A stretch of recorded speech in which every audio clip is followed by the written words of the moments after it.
last call, the Bears Barroom post-game show. Last call. We go live. Last call. After every Chicago Bears game. We're gonna go live. We're going to go on immediately after the game. Call. I think we all have last call. Last call. Let's get it on. Last call, last call. Last call on the Bears. Bears have won it. Game show, win, lose, or draw. It's the last call. Last call, last call. Last call. What happened with the Bears? Aldo Phil, break it down like no one else ever can. Last call, last call. Bears have won it. Last call on the Bears. They go Barroom's post-game last show, to win, first, lose, or and they draw. win. It's the last NFC call. North. Last call, last call. Bears have won it. Bears. I need a draft Dr. Phil Rent ASAP. Fulfilling, making $1 million like Jordan, the ballroom winner. They can solutions from the Rican and the Sicilians. Games on the Bears, analyzing what happens. Sometimes the smartest fan, hands-free, calls happen. Last call, Last call. last call, last call. And sometimes Shane. Last call of the Chicago Bears.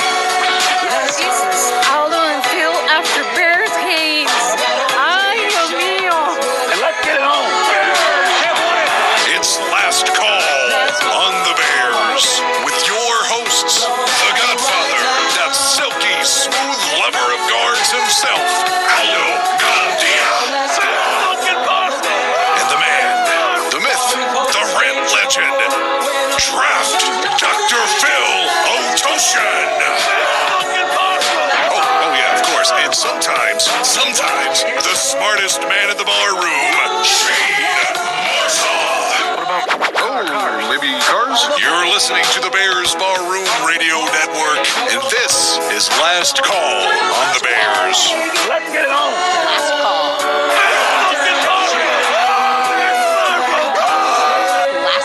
Last call. Last call. Last call of the Chicago Bears. Last call, last call on the Bears. Barroom's post-game show, win, lose, or draw. It's the last call. Last call, last call. What happened with the Bears? Last call. Aldo, break it down like no one else.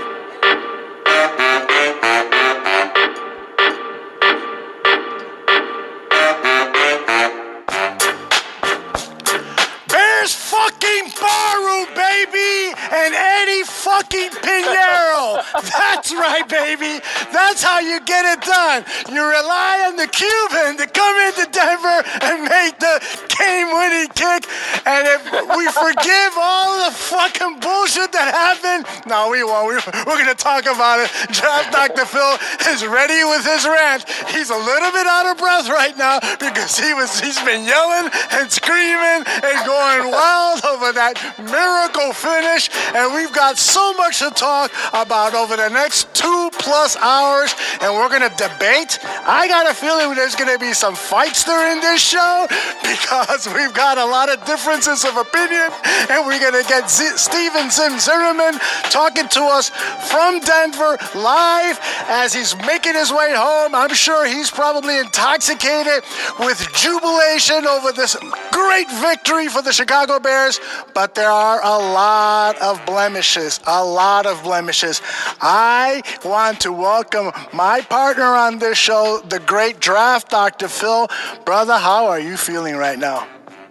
Oh, holy Pinheiro pies. I had so many mixed emotions going through my body, but I hear you. let me tell you, I said it with Claudio. The barber came over the house to watch the game, and we called it. I said, listen, you gotta get Pinheiro a shot.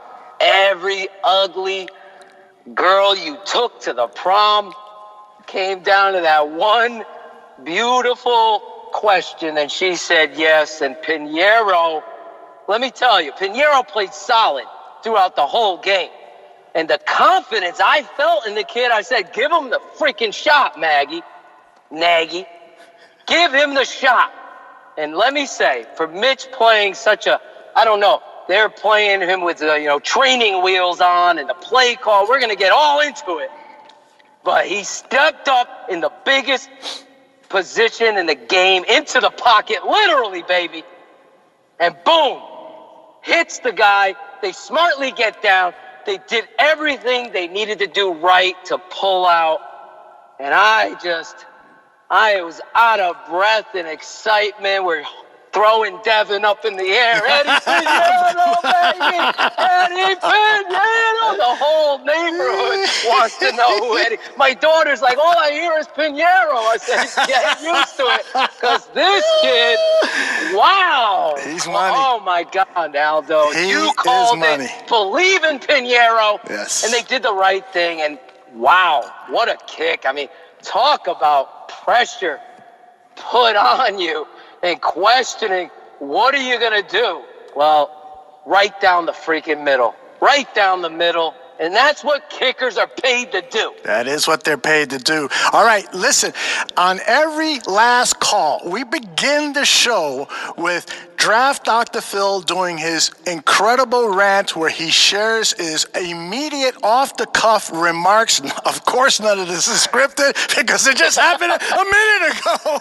So I'm going to turn it over to Draft Dr. Phil, and we're going to listen to what his thoughts are about this game for the next several minutes.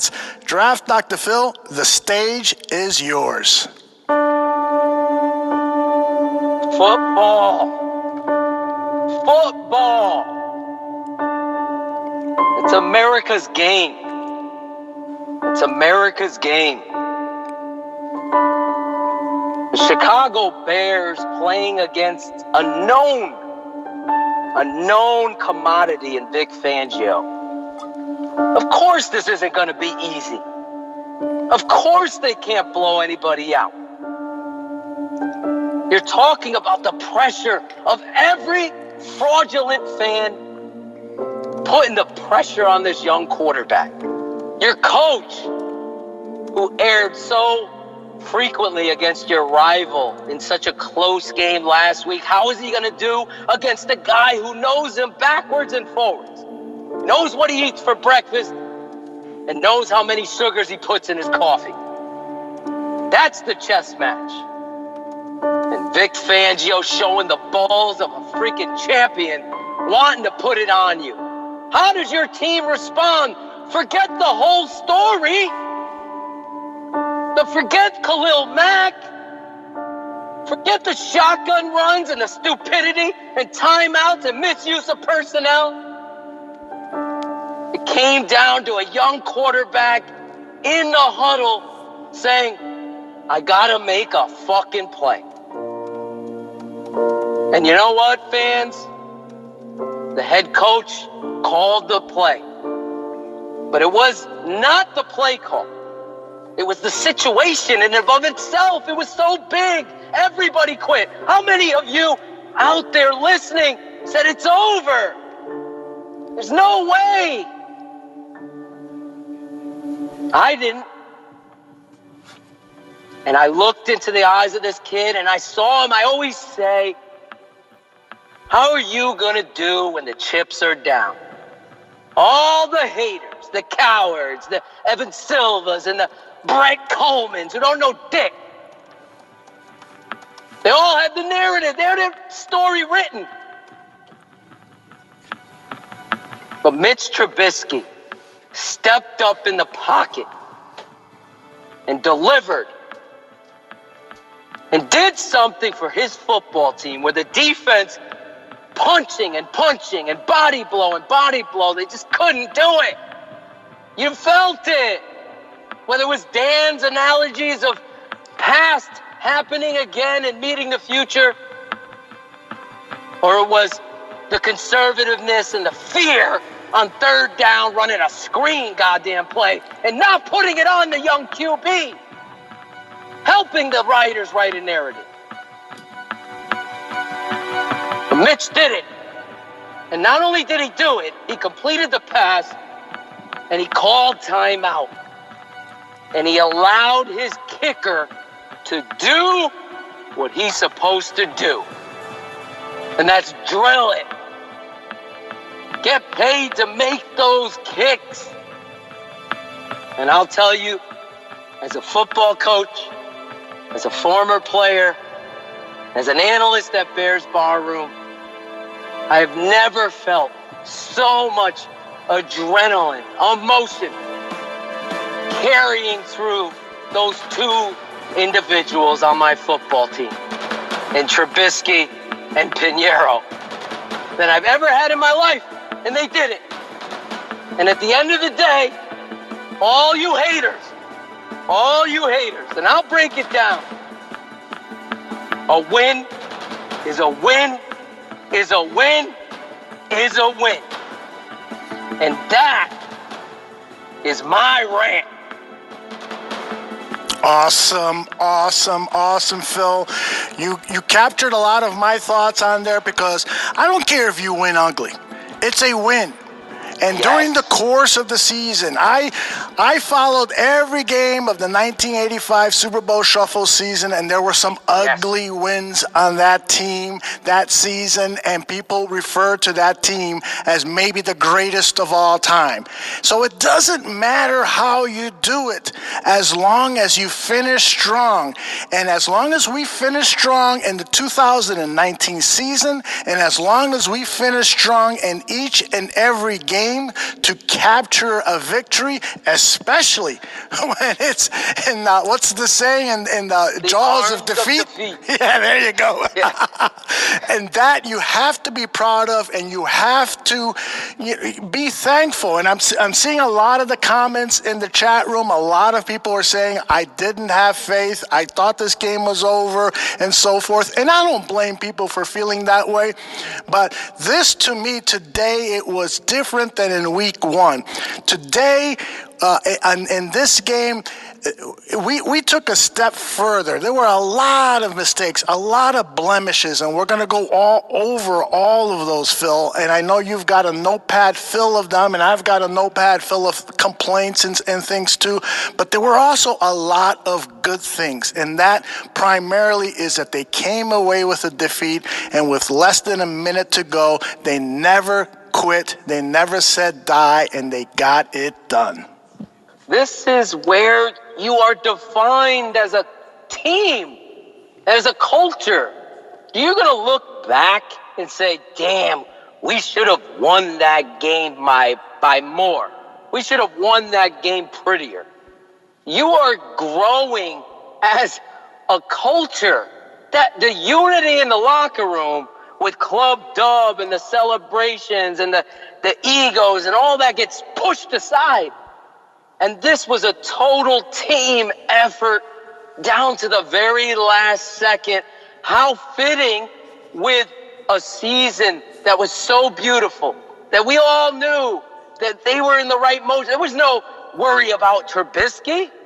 There was worry about a kicker. And today, your kicker had his big exam. And that's what football's about. It's about everybody stepping up and doing their best. And today, you never give up. What is Jim Valvano? Never give up. There you go. Never, ever give up, because what you build off of this is huge confidence. Huge. We lost that game in the pretty department. We won that game on the scoreboard. And I'll take the scoreboard 100 out of 100 times. Aldo, you're 100% right. Tampa Bay against the 85 Bears, they look like crap. They come back and win. No one remembers it. All they remember is, boom, you're the best. And when you build off of wins, that's where you're building confidence. Because as a coach, we all fumble the ball and make stupid play call. What was I thinking calling that? And it's up to your players, your talent, to overcome and make plays when it matters most. And you know what was great? It's that Mitch made that play being a football player. He wasn't thinking, I got 3 cover, I got to make this. He was just making a play. So maybe it's time for Matt Nagy to take a look and say, listen, this kid can play. He can play like Mahomes can play. A street ball. He can maneuver. I want that in you. Get him loose. Get confidence in him. I mean, what a way to take the next step. I really believe that. There's no hype there. The numbers aren't going to tell any story here today. What is going to tell the story always is the tape. But the final play is where you launch yourself into a different stratosphere and build off of this. Really, really great.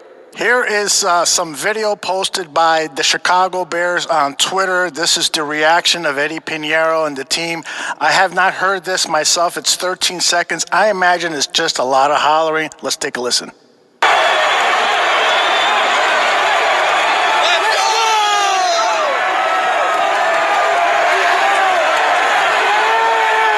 Bears fans there, and Eddie Pinheiro totally psyched up. And there's another video that they posted. It is of Chris Tabor and Matt Nagy hugging Pinheiro. Let's take a listen at that. Very emotional hug between the special teams coach and the kicker, and then here comes Matt Nagy, and he is making love to Eddie Pinheiro right now. He is making love to him. We all want a piece of the Nicaraguan, Cuban, there you go. Whatever the heck. You're Puerto Rican, I'm Sicilian. There's all culture love here today. You know what? Special teams. O'Donnell, bombing the ball. Mega punt came alive, turning the field. And then you got Pinheiro making every kick.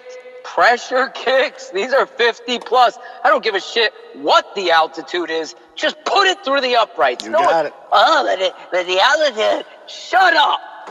Shut up. That's the biggest kick of that kid's life. He felt it. He's pointing to the sky. I swear in my heart of hearts, on my sons, I knew he was going to bury that. I just knew it. I believed in it. Aldo, I know you have such extreme, you said it all throughout the preseason, such extreme confidence in Pinheiro. Great job by the coaching staff, going through the whole rigmarole dance and pony show to get the right guy in there, and that's where it pays off. That's where it pays off today. When you need this, I mean, you needed this win so bad. To let it slip would have been epic collapse there. It could have been the worst fucking David Hall, Bragg, Biggs parade you would have ever seen for the next week. You would have been dying as Bears fans. But now, you're freaking doing the Walter Payton high step with Eddie Pinheiro. You gotta. I almost fainted. I got so dizzy screaming for Pinheiro. I got dizzy, Aldo. I'm like, holy cow, I can catch myself on the wall. What a win! What a win! I'm getting emotional now. I hear you. Huge. I hear you. Same Huge. here. Steven Zimmerman, who is in Denver, was at the game with tremendous seats, and we're going to get him in later. He just posted in the chat room that now, 20-some minutes after the game, they are still chanting Eddie at the stadium. Harp4803 says, love your thought process, Draft Dr. Phil. God love America, and God love the Chicago Bears. Oh, yes.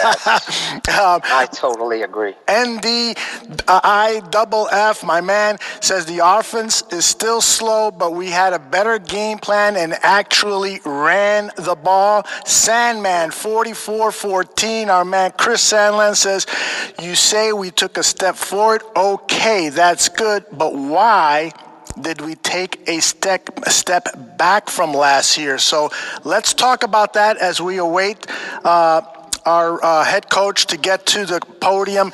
Talk to me about what Sandlin is asking there. Why did we take a step back? I think there was such great defensive play. It came down. I mean, you're talking about being aggressive. I thought they made a huge error calling timeout there. Pagano or the head coach, whoever made the timeout, fourth down, they weren't ready. They were going to get sacked again. You came with the blitz. Instead, you come out of the timeout either to get Khalil Mack back on the field or whatever the reason wasn't good enough for me. I swear to you. because Mac was off and they called timeout, I think, to get him back on the field, whatever they're going to say. But I think you got conservative and zone concepts and giving these guys the sticks. I really felt like if you played man-to-man, Flacco would have been a statue, and you learn off of that. I mean, you can't blame it. It came twice. Screen comes through and almost strip sacks the guy. The ball's fluttering in there. If Leonard Floyd catches the ball, the game's over right there. So you were being aggressive. I thought you should have stayed there. Offensively, Aldo, I mean, where do we start? I know I haven't seen the tape, but I don't want to bring everybody down. But I'm going to get this out of the way because I know Charles Leno, you really got to look in the mirror. As a human being, you got to play better. I know they were making a joke about, oh, if you wear the number 72 today, but you need to be tougher. You need to be more sound, and you need to take a lot more pride and be a captain, be a leader. Because he was awful today on first look. Even the toss play, wait till I put this up, because he gets absolutely nollywocked by a safety again. He's in the way. He's just in the way. Now, I haven't seen his whole game, the holding call. That one was a huge error there. I don't know if you broke up for a second, but that was a huge error there. I don't think it was a hold on Charles Leno. I thought that was a crappy call. But there were so many bad freaking calls in this game. There were so many calls in this game that were bad. So I don't know how to explain this in another way to you until I see the tape. The Eddie Goldman, like, these things change the whole context of field position. This changes the whole context of the game. So you needed to see a better officiating. You need to get rid of the shotgun runs, all that. Get him under center. Yes. Get him under center. Start running the football. Help your offensive line a little bit. I just can't. You're inside the red zone. Going backwards to go forwards is a lost cause. And Nagy with that, whoever's coaching that up, you finally go under center. You get this has to stop. I know I'm getting ahead of myself, but it's okay. In my notes, you can't freaking get a kid who runs 12 yards on first down, and then you pull him out, and all of a sudden you got Davis in the game. It just can't happen. Walter Payton's not getting taken out. You got to start treating this guy as the back that you have. You want to substitute in a series? Fine. The use and misuse of personnel is ridiculous, if you will. I don't know where Anthony Miller is. I don't know what's going on, but I would love to see them use Cohen as the slot, keep Montgomery in there. That pressure on the defense alone would illuminate this offense so much, as we're going to get into it. But I really felt like that, those frustrating things going on, the offensive line and knowing assignments, we're going to break it all down. But I had to get that out because overall, you had a great use of the personnel and David Montgomery. You see what kind of football player this guy is. And I felt like you needed to, this was the game, it needed to be on him. Get a great turnaround in the toss play to Cordarrelle Patterson. And you're really cooking with fire, and that's your touchdown drive. And how was it? It was all used by the run. Glad he came out and used that recipe, but now he's really got to use the personnel appropriately, because I've really felt like it would have helped this whole game. If you've listened to the song, the Last Call song, composed and written by Draft Dr. Phil, you know that some of the lyrics in it say that sometimes Shane will be on this show, and so this is the part where sometimes Shane pops in to share his thoughts. My man Shane, the smartest man in the barroom, is here. Shane, thank you for pulling away from some family event and sharing your thoughts. Take it away, brother. Is Phil sitting in a minivan? Is that what we got going on here? I'm sitting in the Sonata. All right. I got it. My whole house is gone. My daughter's calling me. I'm like throwing her to voicemails. It's killing me. That game had every emotion in the book. I mean, Hila picked up my hat that I threw from the living room into the kitchen and put it away for me. But, oh, God, it's just... We got Nagy live. Oh, we promised our audience that. I don't see him on the Twitter feed yet, but I imagine that he's going to pop in any second. There he is. I see him now. Let's go to him. Hold on a second here as my thing winds up here. Here we go. Just a whirlwind of emotions going back and forth. Just a lot of credit to both teams. It's, you look at the number and how hard it is to come here on a home opener, what Denver does. Last 18 games, they've won 17 out of 18. And so it's a testament to what they do, but also I think to the way our guys battled. It was one of those games where could have came down to a field goal like that, or Vic, going for two. And in the end, though, the only thing that matters is that we hung together. We never ever doubted each other. We kept fighting. We kept plugging away, and then we never let a big swing of emotion affect us finishing a game, and that's the coolest part of tonight. Matt, on the sideline, as the emotion was swinging and the score was swinging, could you feel it? Could you feel your team resisting it? How did they process it? At what point of the game? Just, you're talking like the last 30 seconds where you have the offside on the PAT, and they go for two again, they make it, then you guys get the ball, you're backed up in 4th and 15. Right. Yeah, you can't make that up. So to answer your question, for me, you just go for, he's gonna go for two. Okay, so let's figure out, do we need to call timeout and see what they're doing, or do we want to just play it out? And then there's a false start, and now he's going to kick the extra point. And now, by the way, you're going to miss the extra point. But then guess what? There's going to be, a penalty on that, so you get a retry. And now, okay, let's go back out and go for two, and now we're going to get it. And so for that whole time, to be, in the lead like we were, but to give it back up at home on the road, you could feel it.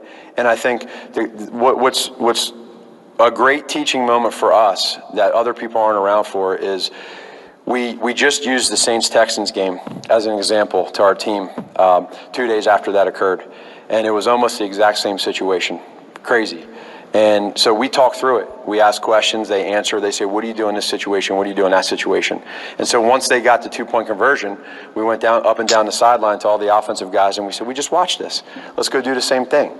And, they believed it, they did it, and we said, you need 1 second in the ball. If you got 1 second in the ball, you got a chance to win. And then, you can't overshadow our kicker, Eddie. That's I'm so proud, so happy for that. You talked about the importance of him getting off to a good start this year. Yeah. Now this happened. Right. They just absolutely multiply your confidence to another level. And so for him, I like rooting for good people, and he's a good person, and he fought through a lot to get to this point to where he's at right now. And he listened to his coaches, he trusted himself, and he has his teammates that believed in him throughout this whole process. So I always say good things happen to good people. Well, he's good people and good things happen today. And he helped us win that game. He had a 40-yarder, a 52-yarder, a 53-yarder to win the game. Can't make that up. You said the 1 second. You talked about the 1 second. Mm-hmm. How did you communicate to the referee to make sure that you were going to have it? Because Alan goes down there. Yeah, he was right there next to me right before the play, and I just told him, I said, hey, stay with me. And there were several times today that we did that with the ref, and they were great. They did that, and I could see, just as the play was going on, I could look straight ahead and see at the game clock, and I saw him go down when I was calling it. So I really felt confident there was at least 1 second left. Go ahead. I'll come back. On the final pass, take us through what you saw and what Mitch saw, obviously, did. Well, the middle of the field happened to be open, and it wasn't on time. So you have, I think, 9 seconds left. And the second I saw him push up in the pocket and take 2 hitches, I thought for a second he was going to take off and run because there was no one in the middle. And then once you give yourself up, the clock automatically stops. But A-Rob just popped open, and when he hit him, it was immediately like, get down. And so, for those guys to understand, we explained to them that, and they knew this, our play, when you get down, you give yourself up right away, the clock stops. And so they did that. And afterwards, just talking to those guys and talking to Mitch, that no matter how these games go, right, as we go through this process, no matter how they go, you're going to be judged on your wins and losses. That's what it comes down to.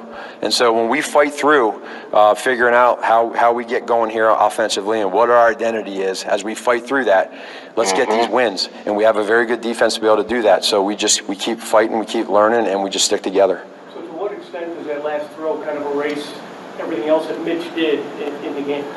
Well, for me, I think I've always been taught that quarterbacks are evaluated by how they finish games and what they do. And so this is, again, one of those games where you saw there just happened to be some more runs that went on. With that, we tried to control Von Miller and Bradley Chubb, two guys that can take over games. They're game changers. So we wanted to make sure we controlled them. Wanted to get back to running the ball a little bit. And when the time presents itself to throw the ball, we'll do that. But I don't know. You'll have to ask him. You'll have to ask other people. But to me, I'm just proud of that he made that throw at the end. When you are looking at him and he's climbing the pocket and you think he's going to run, are you saying, I want you to throw? No, I'm not. Just play ball. They know. See, doesn't matter. We teach them the scenario, and then we trust them to make the right decision. And then if you do that, then you got it. Then we'll know. We'll be evaluated by that if we did it the right way. Now, is this one of those games where you just kind of have to stay committed to the run, even if, because early on you weren't necessarily getting big chunks of yards, but you stuck with it and kind of wore them down as the game went on? We did, and there were kind of a little bit of body shots, and we talked about that going into it, that, for myself, for the players, for the O-line, you get into a rhythm, and you want to be able to do that, and they did a good job early on in taking some things away, which is probably expected at times, but our guys, offensively, knowing where we were, finally to score that touchdown at the end, they showed resolve. My challenge to them, to the offense, this whole week was, what kind of resolve do we have and where are we at? And so we're going to be evaluated every week on how good we are and how many points we score. And however we end up doing that, in the end, some people might not see this because you're not with us all the time, but that locker room in there, the amount of smiles that we just had and the amount of guys that are offense, defense, special teams hugging each other and just saying good job, I'll take that. Were you screaming for the timeout as the ball was in the air, or did you get? Not in the air.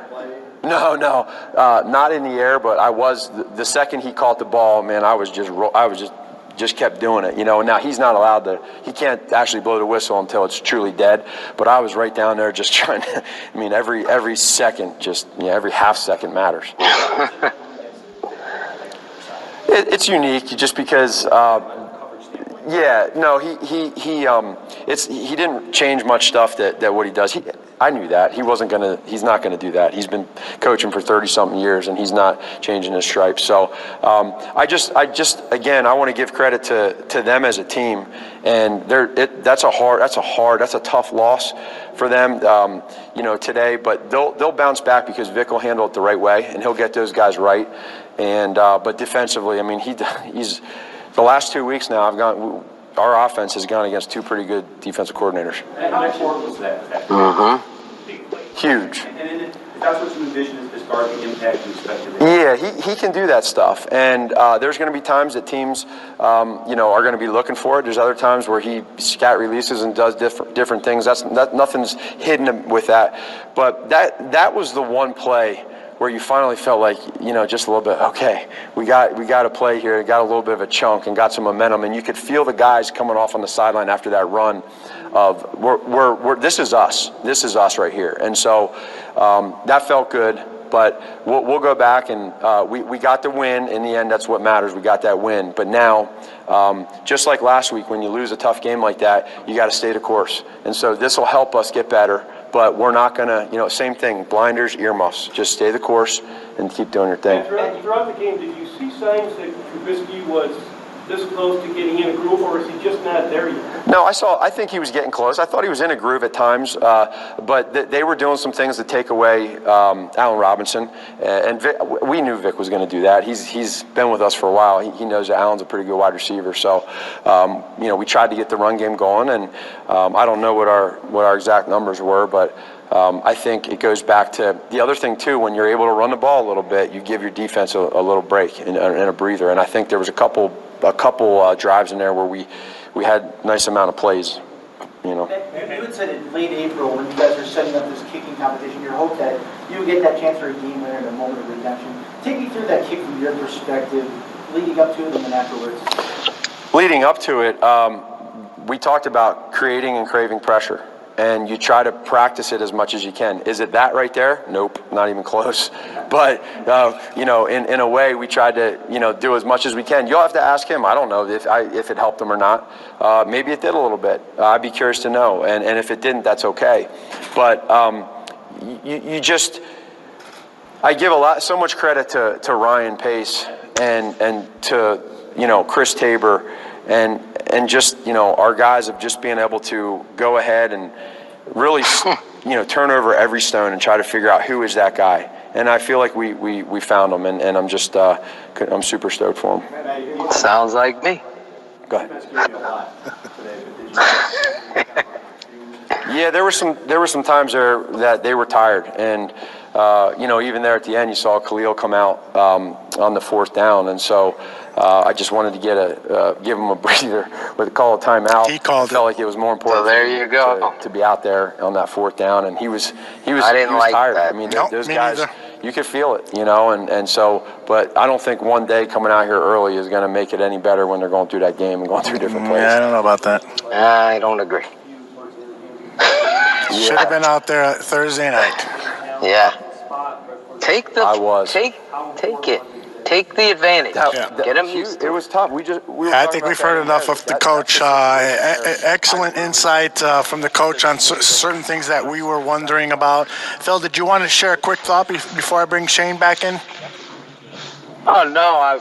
It just sounded exactly with what I was saying. I just want to remind fans, especially Barflies, you can't let anybody take this away from the Bears this week.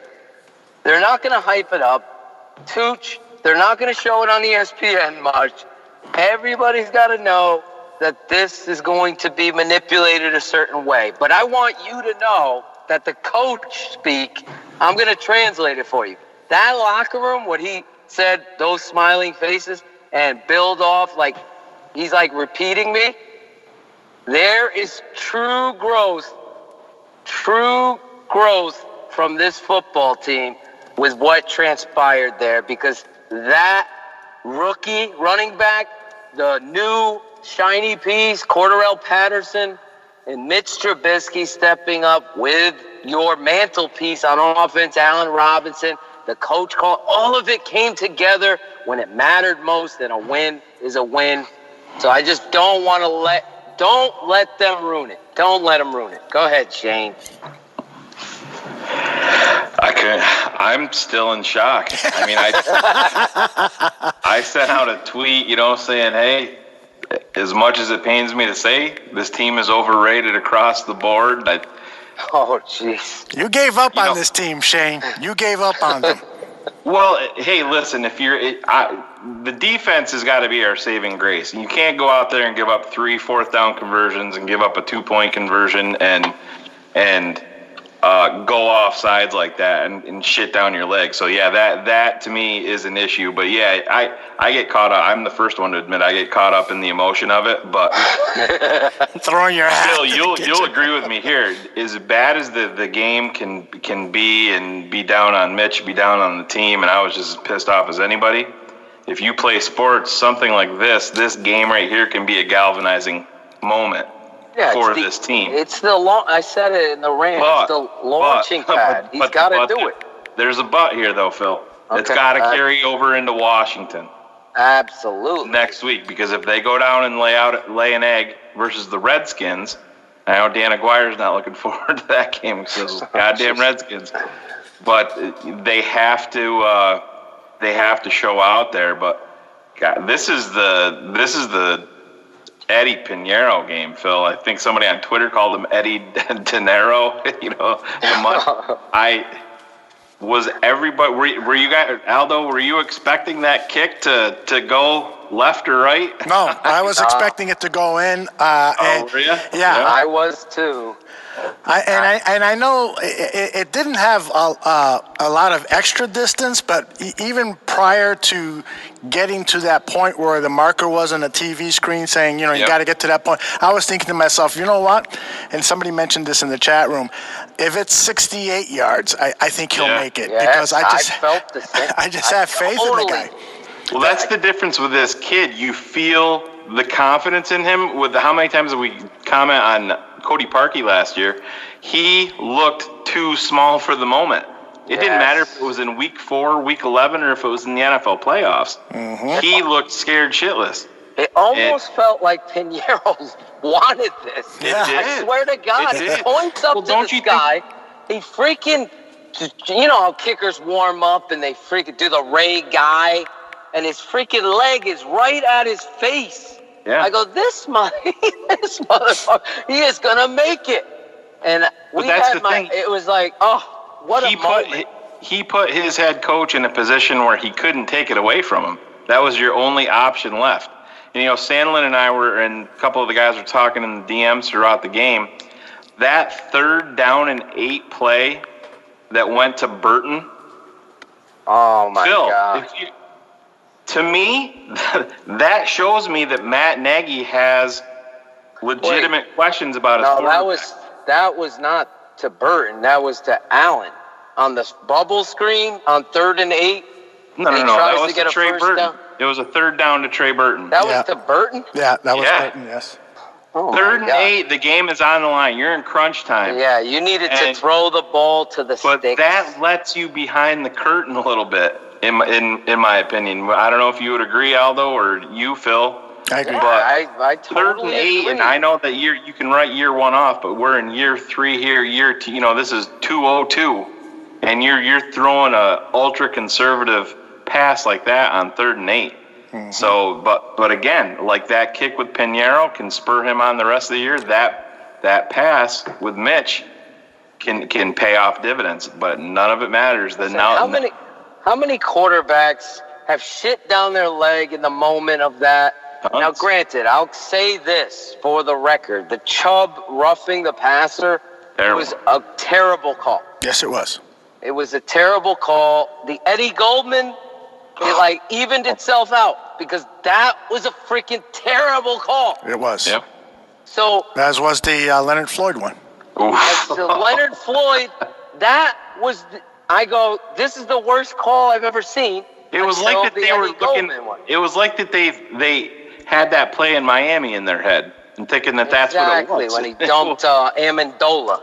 He even pulled his arms back. That was he did exactly what he was supposed to do. Horrific call. Horrific. We're waiting for Mitch Trubisky to make it to the podium, and before we do, I want to have I want to start the discussion about Mitch's play here because, let's face it, guys, this was disheartening to see him come out with a second game that was not up to our expectations. Now, I'm not saying he's going to play like this the rest of the season. I'm not saying that he's a draft bust. But what I am saying is that he has gotten off to a slow start in the 2019 season. When there's 5 minutes to go in the game and you've got 79 passing yards and you have done you being Matt Nagy, you have done what we've asked you to do, which is help this kid out with rushing the ball. And Nagy dialed up the rushing attempts and so forth. It's disheartening to see that the passing game wasn't where it should be. And maybe it's not all Trubisky's fault. Once Draft Dr. Phil takes a look at the film, I'm sure appropriate blame will go on everybody, but there is no doubt about it that Trubisky deserves his fair share of the blame for his start in 2019. Oh, without a doubt. And I think, they clearly went into the game understanding that they had to run the ball. And to Shane's point, that critical down and distance. I don't give a crap if it's Christian Ponder, Teddy Bridgewater, Cousins, whoever you throw. I don't know how all those Viking quarterbacks came in my head, but I don't care who it is. You need to attack the sticks. I got Eddie Pinheiro at the podium. Okay, definitely go. This week, and I had a really confident feeling that I was going to have a good game. So I think it just all starts in practice and hitting some good balls in practice, and that translating into the game. So. Last question. Oh yeah. What did you take away when you guys reviewed that sequence and obviously seeing a fellow kicker? I was hoping I was Will Lutz in that situation. I was hoping I was the kicker in that situation because this is what you practice, this is what you play for, and this is what you work your butt off for. And to be in that situation, to have that opportunity, I was praying for it on the sideline. So, yes, appreciate you guys. Yeah, we caught. Oh, you gotta love it. Yeah, we caught enough to like the guy even more. Exactly. Yeah. He wanted the moment. Exactly what we were talking about, Shane. Mm-hmm. He refers to Lutz. What did Lutz do, if you remember? He buries a 58-yarder for the Saints. And the story about Drew Brees and everything. I totally get what Nagy's doing for his quarterback. We can decipher in the tape, and we'll see how he played. But the play call said, we're going to keep it ultra-conservative. We're going to try to make some plays. But really, ultimately, we're going to try to run the ball and get out of here with a W on the road, which, truthfully, they haven't won or lost there at the last 18 times. We got Mitch at the podium. He doesn't look real happy. Let's see what he's got to say. Definitely didn't want to leave from the outside, so just kind of buy time in the pocket, make it look like I was going to leave the pocket, but then the O-line did a great job of just giving me time, blocking those guys up front, and I kind of just moved in the pocket, saw an opening, and Allen was right there in the middle of the field, and very savvy by him to know to go down and then get a timeout to get 1 second left. Sorry, what's the difference for you there between deciding to run or pass? It's kind of sounding like there. Yeah, I knew we had to get a pass, and I knew he was going to be open in the middle of the field. And I think the threat of them thinking I was going to run or at least leave the pocket left Allen open, and I still haven't seen it, so it's kind of like all crazy. But that's what I could remember. That I climbed the pocket, it was wide open, and I knew it wasn't going to be open right away. But if it kind of delayed, then they kind of play soft and let it off. Because as time goes, I think as a defense, you just want the time to run out. But I climbed the pocket, Allen was there, he got down, and we had enough time to call timeout. Initially, it seemed like the clock had ran out. Did you have that moment of, that emotion of, man, we just been No, I was pretty positive there was 1 second on the clock because I was watching the play clocks are in a good area where I can see it, and I saw Allen go down, and I was trying to get by the ref to call a timeout. So I saw there was 1 second. To what extent does that last throw make up for, if not erase, what transpired for you during the game, the difficulties you had? Does that make up, is it just the last throw, or is... Obviously, there's stuff we got to clean up, specifically me on offense, just getting better and finding more balance within the pass game. I thought O-line did a great job today creating holes for the run game, and we want to be more explosive as a passing offense as well. But, I mean, when it comes down to the end, we just found a way, and it wasn't just me having that pass. It was the O-line with protection, the guys getting open, and everybody still believing that we could get in position, and then special teams doing a great job, and Eddie making the kick of the game and getting that win. So we know we're not where we want to be as an offense. I'm not where I want to be as a quarterback, but you use these games and use these wins as momentum to keep getting better and finding ways to win and keep improving our skills. You've added something the other players talked about that you guys know in the scenario with the Saints game. How big was that? How much respect?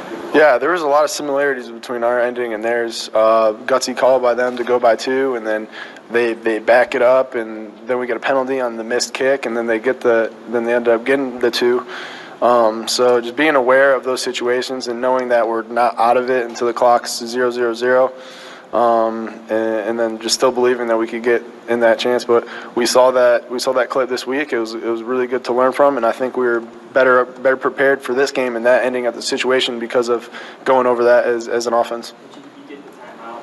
It's going through your mind and emotion that he comes up to it. He got the Philadelphia kick last year. He got to keep the competition all off. Take us through your emotions. Yeah, I was pretty positive he was going to put it through. he's got a lot of confidence right now, and we're behind him 100% of the way, and I think he feeds off that, and we feed off him as well, that energy, and he had 2 big kicks earlier in the game, and I was pretty positive that was going to go through, and he just he made a heck of a kick, and great snap by Pat, and great hold by the other Pat, and it was just great operation, and it's good to see that happen for Eddie. Where were you watching the kick at, and where did you see Like around the 50. Around the 50, I was trying to get a good angle. I didn't want to look at first, but it was just, I'm really happy it went through. Once he hit it, what did you do right? He crushed it. Well, I didn't want to go on the field until I knew it went through, and then I saw him running, and then we all chased after Eddie because it was just pandemonium. It was awesome, really exciting. How much does it deal with the emotional high and low? You just went through all the things that happened the last few minutes of the game. Where you win, you lose, you win, you lose. What's that like? Yeah, you just, it's crazy. It's definitely an emotional roller coaster. You just try to take it one play at a time and control what you can control. And I was out there just saying to myself, I got to find a completion because we've been in that position before, and I didn't necessarily do what I needed to do. But a couple things go our way, and you make one throw to put us in position, and you just got to believe that play could be the difference in the game when you get to that point. So you just got to stay even keeled and make sure everybody's on the same page. Mitch, in the spirit of the game, did you feel you were roughed by Chubb? It's really hard to say when you're on the ground. Whether I get the call or not. It's not. Stepper had bigs. I was just out there trying to do Some of these questions are just fucking. I apologize because these guys, some of these guys I know and respect, really. but some of them are just dumb. Sometimes you get it, sometimes you don't. They got one, and it's football. It is what it is, and What did you think against you from a coverage standpoint? yeah. I think he left open some areas for us to run the ball, which we did really well up front, creating holes for the guys. They played a lot of shell defense, clouding the side. You knew that was going to happen. That shell D taking away A-Rob, and they did some good things, just pushing the coverage to the passing strength and just locking down the one-on-ones on the backside. And obviously against this defense, we did a great job giving them no sacks, but they make you get the ball out quick, and so it's kind of hard to have longer developing plays, long plays down the field. But that's a really good defense, and they're in the right place in the right time. And there were a couple throws that I thought I put in a great spot, but they just made the defensive play. I think there was one early on, and then one in the third or fourth quarter where I thought I threw a pretty good ball, but they just batted it down, just being in the right spot, making plays. So credit goes to them as well, but we just got to keep getting better as an offense. What were your thoughts on David's touchdown run and his ability to get that thing over the goal line by? Yeah, it was awesome.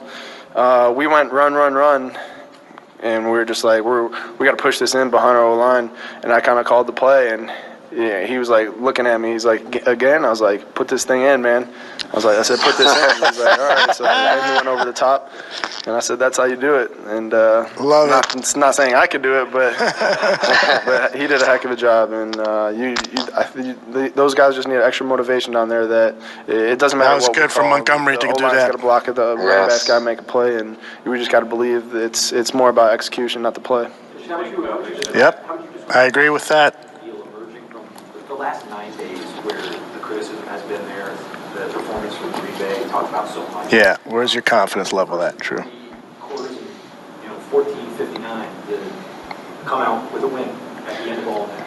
Yeah, I mean, people are going to say what they're going to say, and I know I still got a long way to go and still improving my game, but my job is to help my team win games, and it wasn't the prettiest, but we came in with a win, and helped put them in a spot to let Eddie boot that one through for the game winner. So you feel good about that, but we're going to look at the film later and know that we still got a ways to go, and I got to keep improving and making sure that I continue to put this team in a good place to allow us to win games. Okay, we'll leave Trubisky there because that was a great response to where he is at as a professional quarterback. He knows he's got a long way to go, but the bottom line is that he did just enough for this team to win. Yeah, and at the end of the day, that's all that matters, is the win. And I think in this day and age of fantasy football, I know I've had rants that go on the other way where we've lost these games. And the hurt is much worse in a loss. I think you have to recognize each game of football played, no matter the strength of schedule and all of that, is a chess match in and above itself to find the right, matchup and take advantage of it. And I think when the games are on the line and chips are down, when your quarterback fails to make that throw across the middle and get everybody down and that's when you got trouble. When the chips were down, he made a play, and you build off that. The coach has struggled in game one. That's the issue for me. Trubisky, I think, missed some. He had to hit Gabriel. I got to see the route. I don't know if Gabriel stopped, but again, the tape is going to tell me this. On a play-action pass, he's got Gabriel open. I just think for his confidence off that action game when you were running really well, you got to drop it in there and make a play. Then you got the Montgomery one-on-one isolated with the linebacker. It's 3rd and 3, and they throw 60-yard bomb over the top. Is that the play call? Is that the match? It's overthrown. You got to drop it in there. You got to make the throw or a chance for your running back mismatch to make a play. You didn't. There's plenty of throws where he didn't make the play, but there are others that are right there, and the defensive back makes the play, including the Broniker one, which I thought should have been a flag. Yep. The safety comes early, grabs. We've seen it a whole. You had that umpire that the strike zone changes. That's what you had today. It was like, are you going to call it the same way because you called that on us, but you're not calling it on them? It was one of those days. And again, Aldo, I've coached against guys that were my former coach. They know you. So they know when the chips are down, what you're going to do, and you're struggling, and you need to make a play, and they took advantage of it. The air, the altitude, the 18 wins at home, all of that played into the context of this game. But when the chips were down, you came out with the two biggest question marks, Aldo. The quarterback and the kicker. And guess what? At the end of the game, they were the reason you won it. And for that, you move on to next week on national television. And you got to be better. And do you want to be better losing today or winning today? I just think the whole impetus of your attitude, your work ethic, and what your coach is going to be preaching this week is going to be heard much louder than it would be if you had lost that game. I'm with you 110% there, brother. George Bayless has found the quote of the night via Kevin Fishbane, of The Athletic. Khalil Mack was making reference to Eddie Pinheiro, the fact that this was his birthday weekend, and this is what Khalil Mack said. Eddie P, you know what I'm saying? Birthday man. And he came out and nailed that motherfucker. Way to go. That's great. That's what he said. You gotta love that on Bears Barroom Radio. One of our favorite, two guys, our favorites, Pinheiro and Mac. Yep. Birthday weekend, what a kick. What an emotional win. Whole cultures and seasons. We talk about games changing in momentum. Let's talk about how big your weakness and mindset was. And I said this, the dog and pony show and all the little fraudulent bloggers making fun of the Bears for what they did and finding the right guy. The head coach says it. The competition breeds success. The right one rose to the top. And not only did he do that when the chips were on the line. Well, Phil, it wasn't the playoff game. Too bad you did. No, this is the impetus at the beginning of the season. This is how you change a culture. And also at a crossroads, you can't lose that game or you're in deep shit.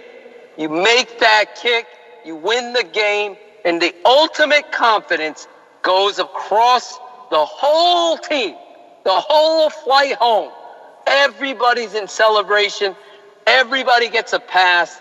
And the learning and the technique and the bullshit efforts are going to be laughed at but taught and heard differently this week. And I really believe you're going to see a freaking better offensive performance against the Redskins. You're going to see a better performance by number 10.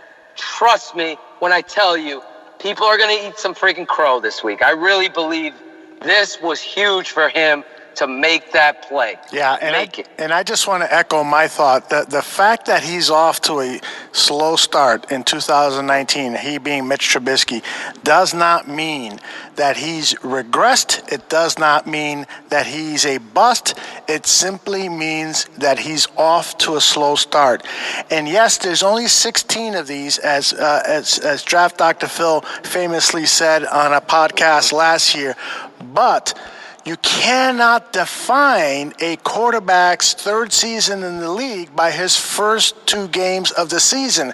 And I say that being unhappy with the way that he's played so far in these 2 seasons, but I'm not going to rush to judgment. He was 16 of 27, 127 yards.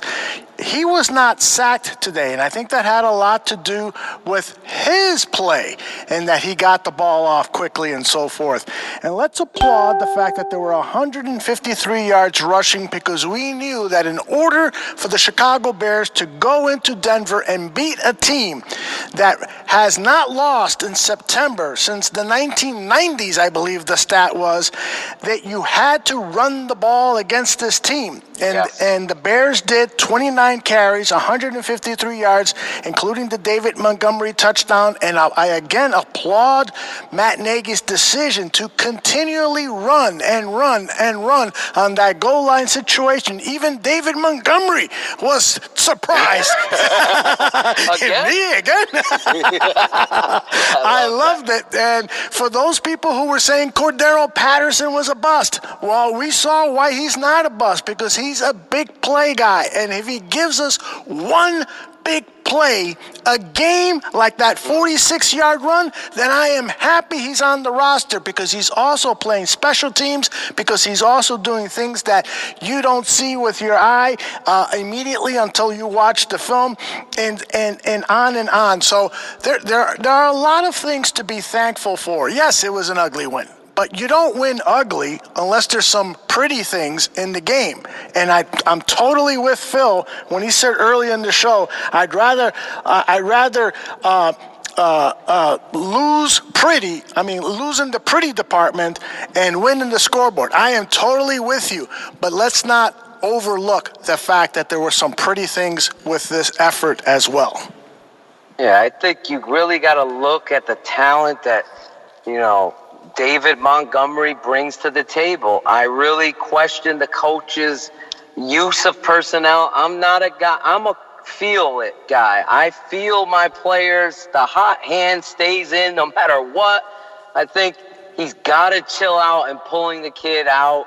I don't give a shit if he doesn't, if you're going to say he doesn't know, whatever. He knows the offense, guys. This is a kid that has the work ethic of a Khalil Mack. He knows the offense. He's not a detriment to it.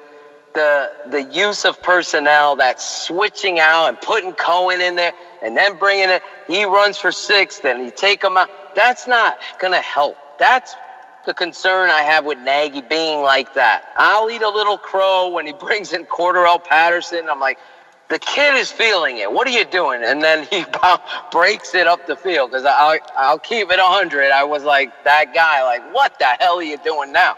And then I eat crow. So I'll believe in some of the craziness of this guy, but when in situation, red zone, and you have this, this kid is special. I identified this kid from Iowa State as an elite running back, best in the draft. You got to use it to your advantage. Don't give a shit about fantasy football stats for your quarterback. Make plays. I felt like today, last week, he got such a raw deal. I don't care what tape analysis you watch, go watch mine.